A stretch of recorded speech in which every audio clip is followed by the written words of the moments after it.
नमस्कार, दोपहर समाचार में आपका स्वागत है।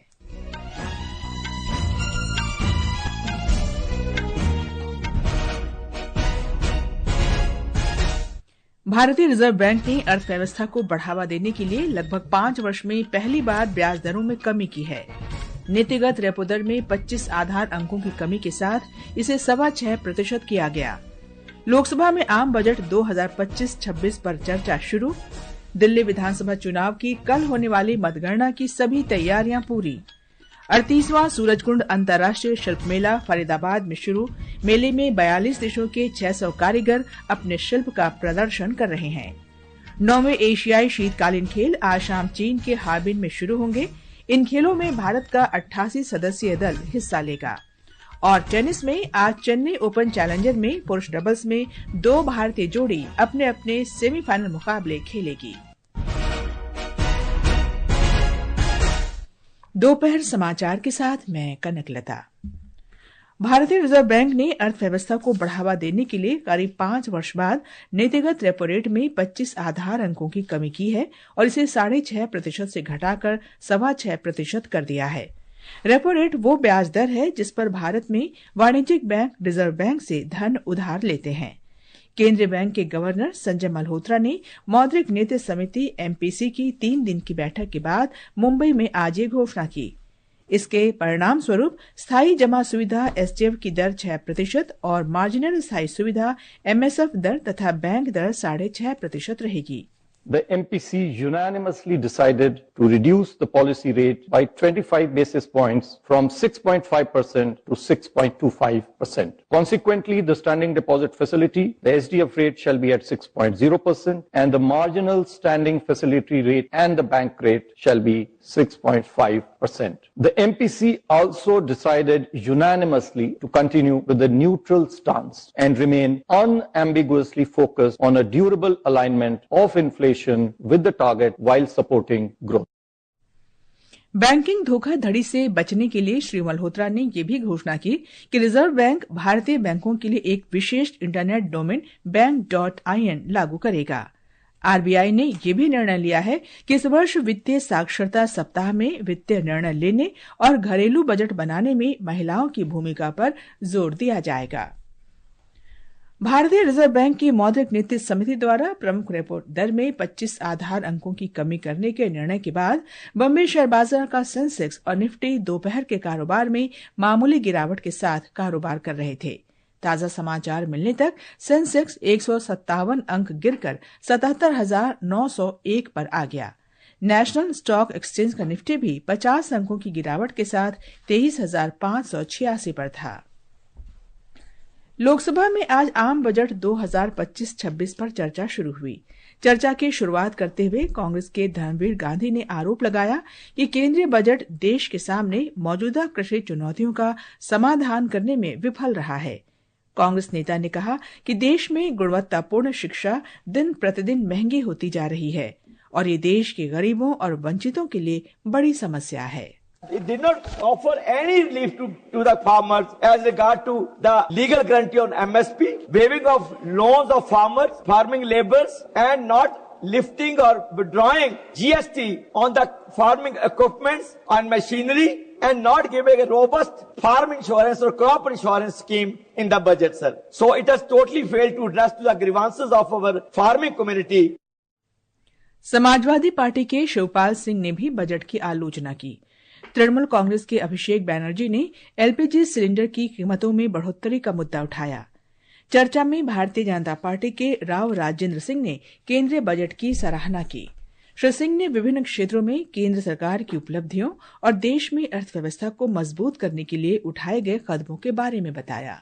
इस पूरे के पूरे बजट दस्तावेज को हमने 4 भागों में बांटा। गरीब, अन्नदाता, युवा और नारी। लेकिन किसानों की बात होती है, गरीब की बात होती है, युवाओं की बात होती है, बात चर्चा तक हो जाती है।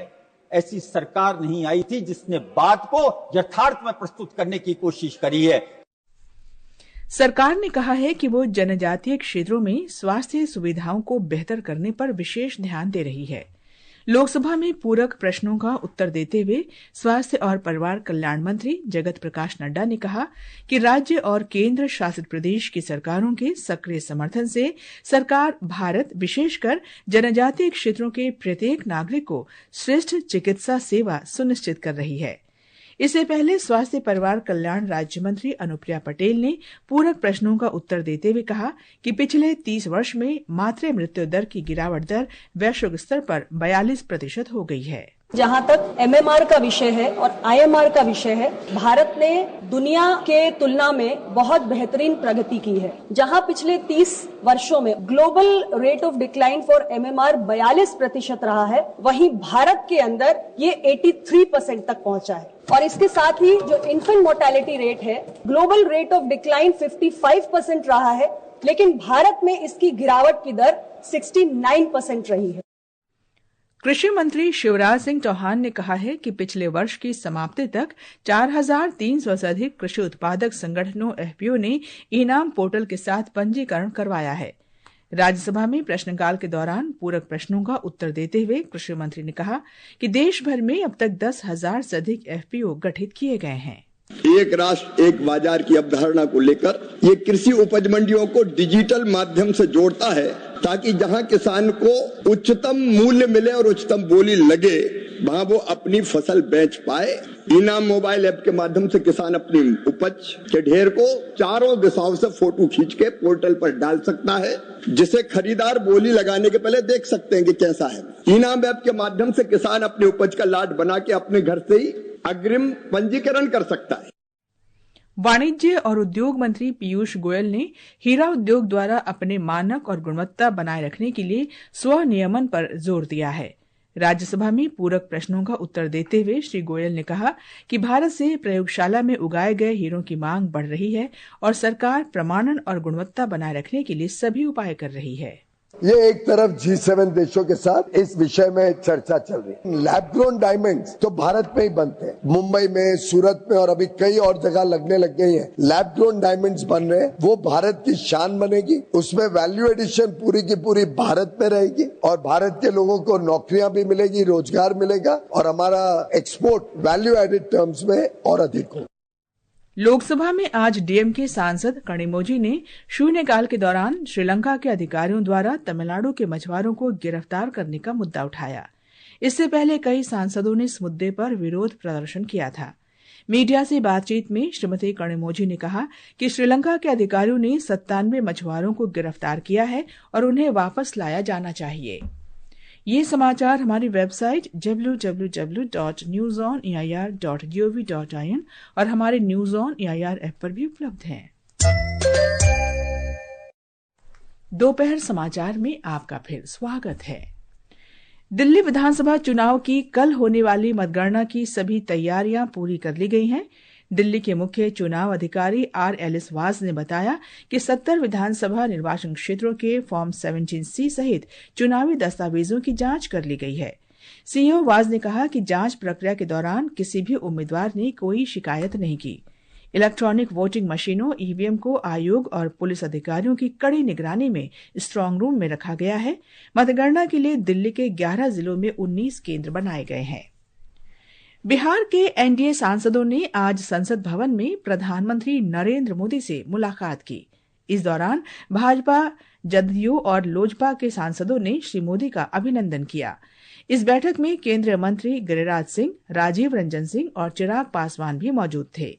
मीडिया से बात करते हुए गिरिराज सिंह ने कहा कि उन्होंने बिहार से संबंधित बजट घोषणाओं के लिए प्रधानमंत्री को धन्यवाद देने के वास्ते उनसे मुलाकात की। हम लोग पीएम से धन्यवाद देने के लिए बिहार के सांसद गए। बिहार को उन्होंने जो इस बार का बजट में मध्यम वर्गीयों के लिए, सब वर्गों के लिए दिया है। बिहार को उन्होंने शुरू से ही कहा था कि ये पूर्वांचल के विकास के बगैर देश का विकास संभव नहीं और गेटवे ऑफ पूर्वांचल है बिहार। केंद्रीय मंत्री गजेंद्र सिंह शेखावत और हरियाणा के मुख्यमंत्री नायब सिंह सैनी ने आज फरीदाबाद में 38वें सूरजकुंड अंतर्राष्ट्रीय शिल्प मेले का उद्घाटन किया। इस वर्ष के मेले के साझेदार राज्य मध्य प्रदेश और ओडिशा हैं।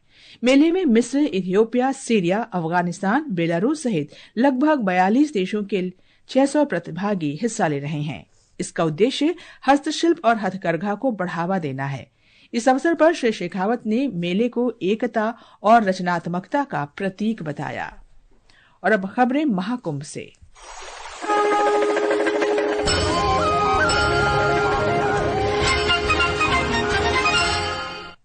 केंद्रीय संस्कृति मंत्रालय प्रयागराज में महाकुंभ में आज शाम एक भव्य सांस्कृतिक कार्यक्रम आयोजित करेगा। हमारे संवाददाता ने बताया है कि देश भर के जाने माने कलाकार संगीत, नृत्य और कला की शानदार प्रस्तुतियों से श्रद्धालुओं को मंत्रमुग्ध करेंगे। महाकुंभ मेला न केवल श्रद्धा और आस्था का महापर्व है, बल्कि यह भारतीय संस्कृति, संगीत और साहित्य के क्षेत्र में वैश्विक मंच के रूप में भी अपनी पहचान बना रहा है। गंगा पंडाल में होने वाले इस आयोजन में श्रद्धालु आध्यात्मिक और सांस्कृतिक कला दोनों का आनंद उठा सकेंगे। इस कार्यक्रम में देश भर के प्रतिष्ठित कलाकार जैसे ओडिसी नृत्यांगना सोनल मानसिंह और डोना गांगुली के साथ साथ कविता कृष्णमूर्ति, हरिहरन और सुरेश वाडकर जैसे प्रसिद्ध गायक महाकुंभ की शाम को मनोरंजक बनाएंगे। इसके अलावा विभिन्न भारतीय शास्त्रीय नृत्य और संगीत विधाओं के प्रतिष्ठित कलाकार भी महाकुंभ की शाम को संगीतमय बनाएंगे। दीपेंद्र कुमार, आकाशवाणी समाचार, प्रयागराज। त्रिवेणी संगम महाकुंभ में अब तक 40 करोड़ से अधिक श्रद्धालु आस्था की डुबकी लगा चुके हैं। राष्ट्रपति द्रौपदी मुर्मू के 10 फरवरी को त्रिवेणी संगम में पवित्र अनुष्ठान में भाग लेने की संभावना है।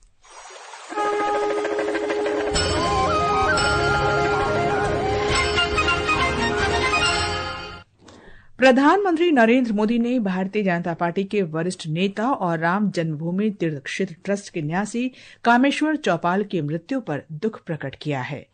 सोशल मीडिया पर एक पोस्ट में श्री मोदी ने कहा कि श्री चौपाल एक समर्पित राम भक्त थे, जिन्होंने अयोध्या में राम मंदिर के निर्माण में बहुमूल्य योगदान दिया। ये समाचार आकाशवाणी से प्रसारित किए जा रहे हैं। ये आकाशवाणी है। 9वें एशियाई शीतकालीन खेल 2025 आज शाम चीन के हार्बिन में शुरू होंगे और इस महीने की 14 तारीख तक चलेंगे। खेलों की आयोजन समिति के उप महासचिव और मुख्य प्रवक्ता ने कहा कि उद्घाटन समारोह की सभी तैयारियां पूरी कर ली गई हैं। सरकार ने एशियाई शीतकालीन खेलों को बढ़ावा देने के लिए भारतीय दल की भागीदारी को मंजूरी दे दी है। इन खेलों में भारत का 88 सदस्यीय दल हिस्सा लेगा, जिसमें 59 एथलीट और 29 टीम अधिकारी शामिल हैं। टेनिस में आज शाम चेन्नई ओपन चैलेंजर में पुरुष डबल्स में 2 भारतीय जोड़ी अपने अपने सेमीफाइनल मुकाबले खेलेगी। पहले सेमीफाइनल में साकेत माइनेनी और रामकुमार रामनाथन की जोड़ी का सामना शीर्ष वरीयता प्राप्त ताइवान के रे हो और ऑस्ट्रेलिया के मैथ्यू क्रिस्टोफर रोमियोस की जोड़ी से होगा। ये मैच दोपहर बाद 3:30 पर शुरू होगा। दूसरे सेमीफाइनल में अन्य भारतीय जोड़ी जीवन नेदुनचेझियन और विजय सुंदर प्रशांत जापानी जोड़ी शिंतारो मोचिजुकी और कैतो उएसुगी के साथ खेलेगी। हल्द्वानी के इंदिरा गांधी स्पोर्ट्स कॉम्प्लेक्स में चल रहे 38वें राष्ट्रीय खेलों में आज शाम मेजबान उत्तराखंड का मुकाबला पुरुष फुटबॉल के फाइनल में केरल से होगा। मैच शाम 6 बजे शुरू होगा। सर्विसेज 31 स्वर्ण, 13 रजत और 12 कांस्य पदक के साथ अंक तालिका में शीर्ष पर है। कर्नाटक 34 स्वर्ण, 11 रजत और 15 कांस्य पदक के साथ दूसरे स्थान पर है, जबकि महाराष्ट्र 19 स्वर्ण, 38 रजत और 37 कांस्य पदक के साथ तीसरे स्थान पर है। उपभोक्ता कार्य विभाग ने आर्टिफिशियल इंटेलिजेंस संचालित राष्ट्रीय उपभोक्ता हेल्पलाइन NCH प्रणाली की स्थापना की है। ये प्रणाली शिकायतों का क्षेत्रवार विश्लेषण प्रदान करेगी। ये हेल्पलाइन consumerhelpline.gov.in वेबसाइट या टोल फ्री नंबर 1915 के जरिए सेवाओं या उत्पादों से संबंधित किसी तरह की शिकायत के लिए उपलब्ध होगी। विभाग ने बताया है कि तकनीक संचालित नई प्रणाली का उद्देश्य उपभोक्ता मुद्दों, विशेषकर शिक्षा के क्षेत्र के मुद्दों का तीव्र और कुशल समाधान को दुरुस्त बनाना है। अंत में मुख्य समाचार एक बार फिर। भारतीय रिजर्व बैंक ने अर्थव्यवस्था को बढ़ावा देने के लिए लगभग 5 वर्ष में पहली बार ब्याज दरों में कमी की है। नीतिगत रेपो दर में 25 आधार अंकों की कमी के साथ इसे 6.25% किया गया। लोकसभा में आम बजट 2025-26 पर चर्चा शुरू। दिल्ली विधानसभा चुनाव की कल होने वाली मतगणना की सभी तैयारियां पूरी। 38वां सूरजकुंड अंतर्राष्ट्रीय शिल्प मेला फरीदाबाद में शुरू। मेले में 42 देशों के 600 कारीगर अपने शिल्प का प्रदर्शन कर रहे हैं। 9वें एशियाई शीतकालीन खेल आज शाम चीन के हार्बिन में शुरू होंगे। इन खेलों में भारत का 88 सदस्यीय दल हिस्सा लेगा। इसके साथ ही दोपहर समाचार का ये अंक समाप्त हुआ। नमस्कार।